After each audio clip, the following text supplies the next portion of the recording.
سمیم نے مظلوم شکل بنائی تھی۔ تو تم نے ہی حاتم تائی کو خوش کر دینا تھا، سخاوت کر کے کہ ان کی گدی سنبھالنے کے لیے ایک سکھی اب تک موجود ہے۔ ولی نے تل ملا کر کہا تھا، میں نے گدی تمہارے لیے رکھ چھوڑی ہے۔ سمیم چکن رول سے انصاف کرتا ہوا بولا تھا۔ ولی نے بھی حساب برابر کر کے ہاتھ جھاڑے تھے۔ ان دونوں بھائیوں کی نوک جھونک روشی اور شانی کے لبوں پر مسکان لے آئی تھی۔ شانی کو موسمی بخار نے اپنی لپیٹ میں لے لیا تھا۔ ان دنوں گل بخت کوٹ گئی ہوئی تھی۔ گھر میں روشی اور شانی تھی یا پھر نوکروں کی فوج۔ دوپہر تک شانی کا بخار کم نہ ہوا تو روشی ٹھنڈے پانی کی پٹیاں رکھنے لگی تھی۔ بخار کم ہونے کی بجائے بڑھتا جا رہا تھا۔ شانی پر غشی تاری ہونے لگی تو اس نے پاپا کو فون کیا۔ پاپا میٹنگ میں مصروف تھے۔ ان کی سیکرٹری نے کہا کہ وہ گاڑی ماں ڈرائیور کے بھیج رہی ہیں۔ کچھ دیر بعد گاڑی آ گئی تھی۔ ڈاکٹر اسجد بیگ نے شانی کا معائنہ کر کے کچھ ٹیبلٹس لکھ دیے تھے۔ شام تک رپورٹس مل گئی تھیں۔ شانی کو یرکان کی شکایت تھی۔ شانی کو بخار کا زور نہ ٹوٹنے کی وجہ سے ایڈمٹ کر لیا گیا تھا۔ پاپا میٹنگ کے بعد کلینک چلے آئے تھے۔ انہیں اچانک بیرون ملک جانا پڑ گیا تھا اور ادھر شانی بھی ایڈمٹ تھی۔ پاپا کچھ دیر سوچتے رہے، پھر انہوں نے فون کر کے کسی کو بلایا تھا۔ کچھ دیر بعد ولی کو پاپا کے ساتھ گفتگو کرتے دیکھ کر وہ حیران رہ گئی تھی۔ ممی کے اس انتہائی رد عمل کے باوجود پاپا کا ولی سے ملنا ملانا اچنبھے کا باعث تھا۔ ولی انتہائی ذمہ داری سے ڈاکٹر روم اور میڈیکل اسٹور کے چکر لگا رہا تھا۔ روشی نے ان 5-6 گھنٹوں میں اس کی بہت سی خوبیوں کو محسوس کیا تھا۔ ولی اور روشی نے کھانا اکٹھے کھایا تھا تو روشی کو لمحہ بلمحہ حیران کر رہا تھا۔ کھانا کھاتے ہوئے اچانک اس کی پلیٹ میں کچھ نہ کچھ رکھ دیتا تھا۔ اس کے انداز میں کس قدر اپنائیت تھی۔ روشی ابھی کچھ سمجھنے نہ سمجھنے کے درمیان معلق تھی۔ جو خواب وہ دیکھتی تھی ان کا پورا ہونا ناممکن ہی نہیں تھا، یا شاید پورے ہو جاتے اگر وہ ازبک خاندان کی بیٹی نہ ہوتی، وہ احمد خان ازبک کی بیٹی نہ ہوتی۔ روشی، کیا سوچ رہی ہو؟ ولی نے بہت نرم لہجے میں پوچھا تھا۔ ہاں؟ وہ چونکی تھی، پھر ولی کو اپنی طرف دیکھتا پا کر قدرے جھیپ گئی تھی۔ میں سوچ رہی تھی کہ میں فیشن ڈیزائننگ میں ماسٹرز کر سکوں گی۔ تو اس میں مشکل کیا ہے؟ تمہارے پاپا ہر طرح کی مہنگی تعلیم افورڈ کر سکتے ہیں، ولی نے ہلکے پھلکے انداز میں کہتے ہوئے اس کے ہاتھ میں کیک تھما دی تھی۔ وہ پھیکے سے انداز میں مسکرا دی۔ صبح تک شانی کا بخار اتر گیا تھا۔ 10 بجے تک وہ اسے گھر لے آئی تھی۔ گل بخت بھی آ چکی تھی اور اب شانی کو یرکان کے نقصانات کے متعلق بتا رہی تھی۔ انگریزی دوائی کھانے کی ضرورت نہیں، میں تمہیں کورٹ سے دوائی منگوا کر دوں گی۔ ہیبت خان بہت اچھا حکیم ہے۔ گل بخت ہمدردی سے شانی کا سر دباتی رہی، پھر اس کے لیے اس حکیم کا بنایا ہوا شربت لے آئی۔ شانی اس شربت کو پینا نہیں چاہتی تھی۔ روشی کا بھی یہی خیال تھا، مگر گل بخت نے زبردستی شانی کو یہ شربت پلا دیا۔ وہ جو بیماری کی وجہ سے پہلے ہی چڑچڑی سی ہو رہی تھی، شربت پی کر منٹوں میں بھلی چنگی ہو گئی۔ نہ جانے اس شربت میں کیا جادو تھا کہ پھر شانی کو ڈاکٹر اسجد بیگ کے کلینک لے کر جانے کی ضرورت پیش نہیں آئی تھی۔ دونوں حیران تھی اور گل بخت مسرور انہیں دیکھ رہی تھی۔ انہی دنوں ولی ایک بہت بڑے پروجیکٹ پر کام کر رہا تھا۔ اس کی کامیابی پر اسے مزید کئی پروجیکٹ ملنے تھے۔ یہ تمام تعمیرات پروجیکٹ بیرونی ملک کے تھے۔ سنڈے کو اس کی جرمنی کی فلائٹ تھی۔ وہاں اسے 3 اور ہوٹلز کے پروجیکٹ ملے تھے۔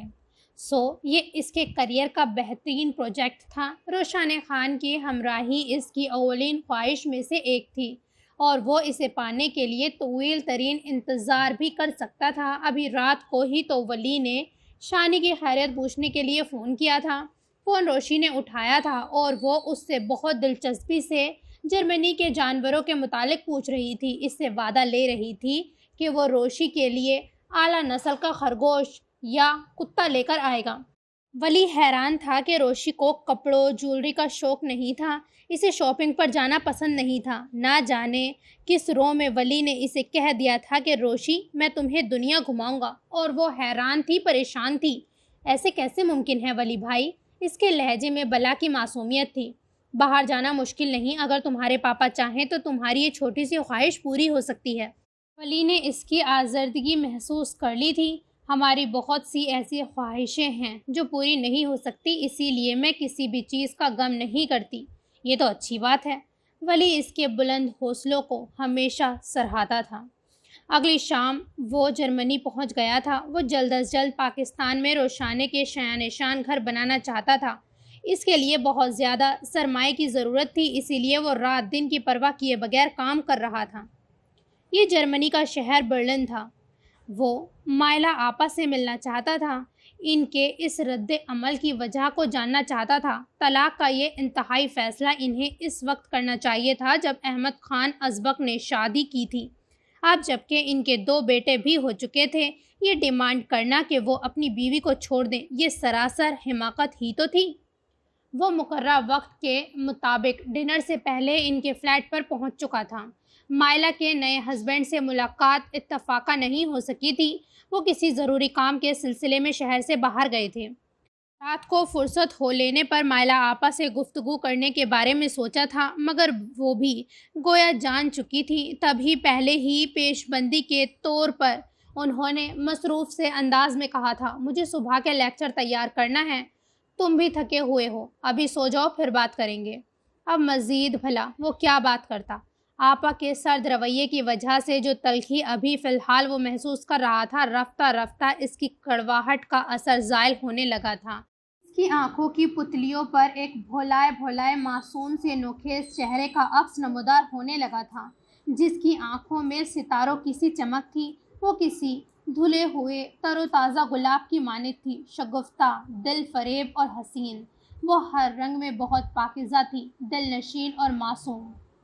ولی حقان نے یاسیت سے سوچا تھا کہ کیا احمد خان ازبک اپنی بیٹی کو ولی خاقان کے حوالے کر دیں گے؟ وہ جو ان کی سابقہ بیوی کا بھائی ہے، جسے انہوں نے بہت چھوٹی عمر میں اپنی سرپرستی میں لے لیا تھا۔ کتنے احسان تھے احمد خان کے ان پر، مگر آپا نے خان کی کسی قربانی کی احسان کو یاد نہیں رکھا تھا۔ ان دونوں بھائیوں نے اچھی اور مہنگی ترین تعلیم احمد خان کی بدولت حاصل کی تھی۔ جب مائلا نے اپنے پہلے شوہر سے طلاق لے لی تھی اور مالک مکان نے اپنا گھر خالی کروا لیا تھا، ان دنوں رشتہ دار بھی اپنے رنگ بدل چکے تھے، تب احمد خان نے ہی انہیں سہارا دیا تھا۔ مائلا احمد خان کی سیکرٹری تھی۔ پھر ایک دن انہوں نے گھر آ کر بتایا تھا کہ وہ احمد خان سے شادی کر چکی ہیں۔ صرف چند دن بعد وہ سب ازبک ہاؤس میں شفٹ ہو گئے تھے، جہاں ہر طرح کی آسائش تھی، ضروریات کی ہر چیز موجود تھی، مگر اپنائیت نہیں تھی۔ آپا کے پاس ان کے لیے وقت نہیں رہا تھا۔ مائلا نے اپنا تعلیمی سلسلہ دوبارہ جوڑ لیا تھا۔ 10 سال بعد آپا کی احمد خان سے علیحدگی کم از کم اس کا ذہن قبول نہیں کر رہا تھا۔ انہی سوچوں میں گم وہ نیند کی وادی میں اتر گیا تھا۔ صبح جب اس کی آنکھ کھلی تو وہ یونیورسٹی جا چکی تھی۔ فریش ہونے کے بعد اس نے ناشتہ کیا، پھر اچانک ہی اس کے دل میں شدید خواہش ابھری تھی کہ وہ روشانے سے بات کرے۔ اس کی انگلیاں ازبک ہاؤس کا نمبر ڈائل کرنے لگی تھیں۔ فون روشی نے ہی اٹھایا تھا۔ ولی بھائی؟ روشی کی نیند ایک دم سے غائب ہو گئی تھی۔ کیسے ہیں ولی بھائی؟ کب آئیں گے؟ روشی نے چھوٹتے ہی پوچھا تھا۔ ابھی فی الحال تو بہت کام ہے۔ وہ اسے اپنے کام کی تفصیل بتانے لگا تھا۔ اچھا تو پھر آپ میرے لیے ہومنگ برڈ لے آئیے گا۔ ہومنگ برڈ؟ یہ کیا چیز ہے؟ ولی حیران ہوا تھا۔ یہ چیز نہیں، پرندہ ہے، دنیا کا سب سے چھوٹا پرندہ۔ روشی اب اسے پرندوں کی نسل کے بارے میں بتانے لگی تھی۔ شاید اسے ایک بہترین سامع کی ضرورت تھی جو اس کی گفتگو کو بڑے شوق اور تحمل سے سنتا رہتا اور قطعی بور نہ ہوتا۔ یہ بہت خوبصورت پرندہ ہے۔ روشی کو سارے جانور خوبصورت ہی لگتے تھے، وہ غلیظ سا ڈینی بھی۔ ولی نے مسکراتے ہوئے سوچا تھا، روشی کہہ رہی تھی یہ پرندہ ایک جگہ رک کر پرواز کر سکتا ہے، پیچھے کی جانب بھی اڑ سکتا ہے، پرواز کے دوران اپنے پروں کو پھڑ پھڑاہٹ سے گنگنانے کی آواز پیدا کرنے کی صلاحیت رکھتا ہے۔ ولی تصور سے روشی کے جگمگ کرتے چہرے کو دیکھ رہا تھا۔ کاش ولی بھائی میں بھی ایک پرندہ ہوتی، جہاں مرضی پرواز کرتی، وہ حسرت سے کہہ رہی تھی۔ نہ ویزے کی بھاگ دوڑ کرنا پڑتی، نہ پاسپورٹ کی جھنجٹ میں وقت اور پیسہ برباد کیا جاتا، نہ سرحدوں پر چیکنگ جیسی جھنجھلاہٹ کا شکار ہونا پڑتا۔ ولی نے اس کی رنجیدگی محسوس کر کے ہلکے پھلکے انداز میں کہا تو وہ کھلکھلا کر ہنس پڑی تھی۔ اچھا یہ بتاؤ کالج کیسا جا رہا ہے؟ پھر وہ کافی دیر روشی سے ہلکی پھلکی باتیں کرتا رہا تھا۔ اس کی طبیعت ایک دم سے فریش ہو گئی تھی۔ سین چینج۔